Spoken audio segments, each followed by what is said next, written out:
ഒരു വഴിയും ഇല്ലാഞ്ഞിട്ടാണ് ആയമ്മയുടെ വീട്ടിൽ ജോലിക്ക് പോകുന്നത്. തൊട്ടതിനും പിടിച്ചതിനും ഒക്കെ കുറ്റമാണ്. എന്തോ കട്ടെടുക്കാൻ വരുന്ന ഒരാളെ പോലെയാണ് തന്നോടുള്ള പെരുമാറ്റം. ജോലിയെല്ലാം ചെയ്തു കഴിഞ്ഞ് അവരുടെ വീട്ടിൽ നിന്ന് ഇറങ്ങുമ്പോൾ കയ്യിലെന്താ, കവറിലെന്താ എന്നെല്ലാം ചോദിച്ചത് എല്ലാം പരിശോധിക്കും. വല്ലാത്തൊരു സങ്കടമാണ് അപ്പോൾ. നിസ്സഹായയായ ഒരു പെണ്ണിന്റെ സങ്കടം. പോരാത്തതിന് ഇവരുടെ വായിലിരിക്കുന്നതും കേൾക്കണം. തൂത്തുവാരിയത് അവിടെ ശരിയായില്ല, ഇവിടെ ശരിയായില്ല, എത്ര നന്നായി ചെയ്താലും കുറ്റം മാത്രം. എന്നിട്ട് തരുന്നതുള്ളതോ പിശുക്കിയിട്ടും. ആഹാരം എത്ര ബാക്കി വന്നാലും തരില്ല, അത് ഫ്രിഡ്ജിൽ കയറ്റും. എന്നിട്ട് മനുഷ്യന്മാർക്ക് ഉപയോഗിക്കാൻ പറ്റാത്ത അവസ്ഥയിലാകുമ്പോൾ കൊണ്ടുപോയിക്കോളാൻ പറഞ്ഞു തരും. എത്ര തവണ അങ്ങനെ വാങ്ങിക്കൊണ്ടുവന്ന് ആർക്കും ഉപകാരമില്ലാതെ തെങ്ങിൻ ചോട്ടിൽ കൊണ്ടുപോയി ഇട്ടിട്ടുണ്ടെന്ന് അറിയാമോ? എല്ലാം കഴിഞ്ഞിനി വീട്ടിൽ ചെന്നാൽ അവിടെയും കാണും പിടിപ്പത് പണി. 9ാം ക്ലാസ്സിൽ പഠിക്കുന്ന ഒരു കൊച്ചുണ്ടെന്ന് പറഞ്ഞിട്ട് കാര്യമില്ല, ഒരു ഇല പോലും എടുത്ത് വയ്ക്കില്ല പെണ്ണ്. പിന്നെ 6ാം ക്ലാസ്സിൽ പഠിക്കുന്ന ചെറുതാണ് എന്തെങ്കിലുമൊക്കെ സഹായം ചെയ്യുക. ഞാൻ ഈ 2-3 വീട്ടിലൊക്കെ കയറി പണിയെടുത്ത് കിട്ടുന്നത് കൊണ്ട് വേണം ആ വീട് കഴിയാൻ. കള്ളു കുടിച്ച് തെണ്ടി നടക്കുന്ന അയാൾക്ക് ഇതൊന്നും അറിയണ്ട. വല്ലാത്ത കഷ്ടമാണ് വീട്ടിലെ കാര്യം. അയാൾ കുടിച്ചു വന്ന് ബഹളമുണ്ടാക്കും. വേറെ ഒരു പ്രയോജനവും അയാളെ കൊണ്ടില്ല. ഈയിടെ കഞ്ചാവും വലിക്കാൻ തുടങ്ങിയിട്ടുണ്ടെന്ന്. എന്നിട്ട് ആരോടെങ്കിലും മെക്കിട്ട് കയറി തല്ലും കിട്ടി വീട്ടിൽ വന്ന് കിടക്കും. എല്ലാ ദിവസവും കുടിയും വലിയുമുണ്ട്. ഇതിനെല്ലാം പൈസ എവിടുന്നാണ് അവ ഒപ്പിക്കുന്നത്? അങ്ങനെ ഓരോന്നാലോചിച്ച് വീട്ടിൽ ചെന്ന് കയറി അംബിക. വീടിന്റെ ഉമ്മറത്ത് തന്നെ കഞ്ചാവ് അടിച്ച് കിറുങ്ങി അയാൾ കിടപ്പുണ്ട്. വീടിനുള്ളിൽ കയറിയപ്പോൾ അവിടെ ഇരുന്ന് ഭയങ്കര കരച്ചിൽ. ആദ്യം എന്തെങ്കിലും ആവുമെന്ന് കരുതി മൈൻഡ് ചെയ്തില്ല. പിന്നെയും അവളുടെ കരച്ചിലിന് ഒരാക്കവുമില്ലെന്ന് കണ്ടപ്പോഴാണ് അവളോട് എന്താടി എന്ന് ചോദിച്ചത്. ഒന്നുമില്ലെന്ന് പറഞ്ഞ് വീണ്ടും പെണ്ണ് കരച്ചിൽ കൊടുത്തു തുടങ്ങി.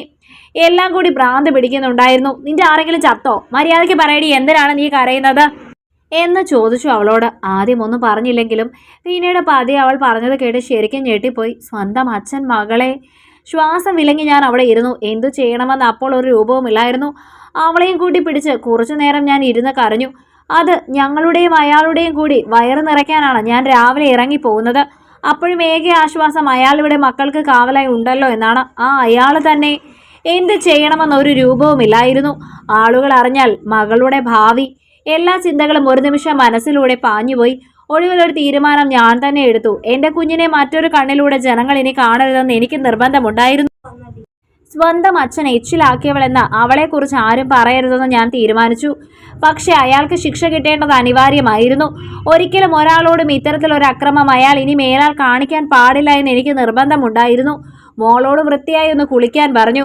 ഒന്ന് കുളിച്ചാൽ പോകുന്ന വൃത്തികേട് മാത്രമേ ഇപ്പോൾ മോളുടെ ദേഹത്തുള്ളൂ എന്ന് അവളെ പറഞ്ഞു മനസ്സിലാക്കി. പാവം കുട്ടി. ഞാൻ പറഞ്ഞത് കേട്ട് തല കുലുക്കി സമ്മതിക്കുന്നത് കണ്ടപ്പോൾ എൻ്റെ നെഞ്ച് പൊടിഞ്ഞു. എങ്ങനെ അയാൾക്ക് തോന്നി ഈ പാവം കുഞ്ഞിനോട് ഇങ്ങനെ ചെയ്യാമെന്നായിരുന്നു അപ്പോഴും എൻ്റെ ചിന്ത. അവളെ മേലെ അനുനയിപ്പിച്ച് അപ്പുറത്തെ വീട്ടിലേക്ക് പറഞ്ഞയച്ചു. അപ്പോഴും ഞാൻ ഉറപ്പിച്ചിരുന്നു, ഒരു വിധിക്കും അയാളെ ഞാൻ വിട്ടുകൊടുക്കില്ലെന്ന്. അയാളുടെ ശിക്ഷ ഞാൻ തീരുമാനിക്കും, അത് മുഴുവനായി അയാൾ അനുഭവിക്കും. വെയിൽ പെയ്തിറങ്ങിയെങ്കിലും ഉള്ളിൽ വല്ലാത്തൊരു തരം കരുത്ത് എനിക്ക് കൂട്ടായി വന്നിരുന്നു. പിന്നെ കയ്യിൽ കിട്ടിയത് ഒരു കമ്പിപ്പാരയായിരുന്നു. അത് വെച്ച് അയാളുടെ കൈയും കാലും എല്ലാം ഞാൻ തച്ചുടച്ചു. ജീവൻ മാത്രം ബാക്കി നിർത്തി. കൊന്നില്ല. കൊന്നാൽ അയാൾക്കതൊരു വലിയ ശാപമോക്ഷമാകും. അത് പാടില്ല. അങ്ങനെ കൈയില്ലാതെ കാലില്ലാതെ അയാൾ ജീവിക്കണം, ഒരു പുഴുവിനെ പോലെ.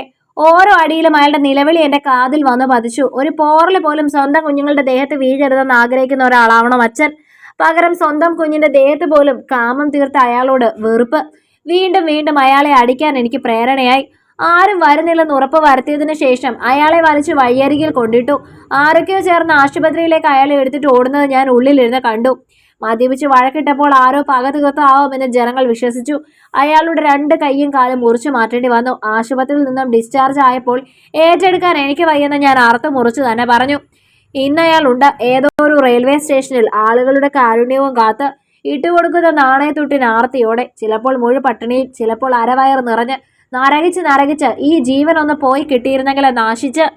അയാൾ ചെയ്തതിനൊരു ശതമാനം പോലും ആകുന്നില്ലാതെങ്കിലും അയാൾ അങ്ങനെ അനുഭവിക്കട്ടെ. എൻ്റെ കുഞ്ഞിൻ്റെ ആദ്യത്തെ ദിവസമാണ് ടീച്ചറായി. അവൾ പഠിച്ച സ്കൂളിൽ തന്നെ. അവൾ ടീച്ചറായി കയറുമ്പോൾ എനിക്കും അവൾക്കും വല്ലാത്തൊരു അഭിമാനമുണ്ടായിരുന്നു. ജീവിതത്തിൽ അവൾക്ക് സംഭവിച്ച ദുരന്തം പലപ്പോഴും അവളെ വേട്ടയാടിയിരുന്നു. ഉറക്കത്തിൽ പോലും ഭയന്ന് നിലവിളിച്ച് എൻ്റെ കുഞ്ഞ് ഉറക്ക കരയുമായിരുന്നു. എൻ്റെ ചേർത്ത് പിടിക്കലാണ് എല്ലാത്തിൽ നിന്നും അവളെ തിരിച്ചു കൊണ്ടുവന്നത്.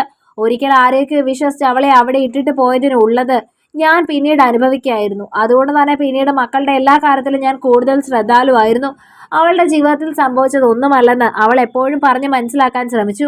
ഒരളവ് വരെ ഞാൻ അതിൽ വിജയിക്കുകയും ചെയ്തു. അവൾ പഠിച്ച് BEd നേടി. എൻ്റെ മോഹം പോലെ. ഇന്ന് സ്കൂളിൽ ഒത്തിരി കുഞ്ഞുങ്ങൾക്ക് ക്ലാസ് എടുത്ത് കൊടുക്കുമ്പോൾ പണ്ടെങ്ങോ നഷ്ടപ്പെട്ട ആത്മാഭിമാനം അവൾക്കും തിരികെ ലഭിച്ചിരുന്നു. കഥ നിങ്ങൾക്ക് ഇഷ്ടമായെങ്കിൽ ലൈക്ക് ചെയ്യൂ. നിങ്ങളുടെ അഭിപ്രായങ്ങൾ കമന്റായി രേഖപ്പെടുത്തൂ. കൂടുതൽ കഥകൾ കേൾക്കാൻ ഈ ചാനൽ സബ്സ്ക്രൈബ്